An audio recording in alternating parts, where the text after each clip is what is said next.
And thank you for that report, Noah Sanchez. Sorry, that is John Lloyd Hertes.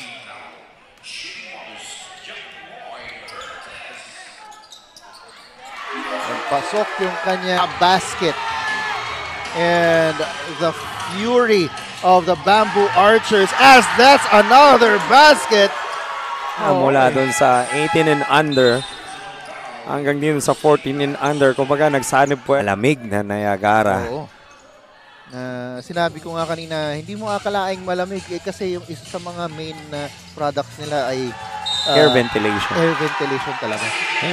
And we have there nice drop pass mula kay Jelter Dumael. Wants to get it to Espiritu. The pass was a little off. And nauna dito, that was almost a chase down block.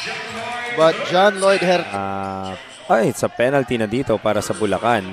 Yun sinasabi kong yung mata. Here are the Bamboo Archers. Hertes Wow! Move to 25 as we take a look at some highlights. John Lloyd Hertes almost losing the ball there.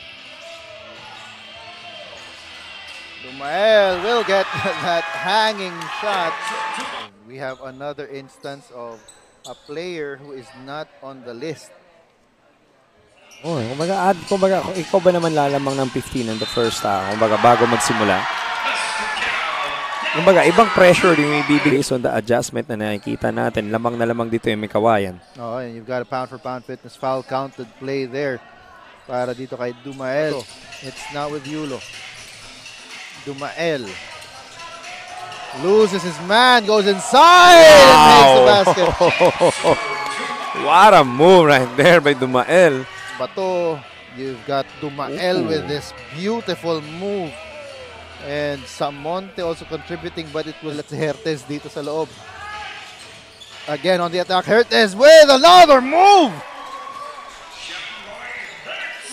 Substitutions going in. So Dumael will check out of the ball game for now. Ang tinatawag natin Pinoy step. Fans itong JT Taipan Bulacan. They're manning na Devron Benitez. Yet again! John Lloyd Hertes. Time out. Provider, of course, Nature Spring is a provider of safe and affordable drinking water to Filipinos. We'll be back.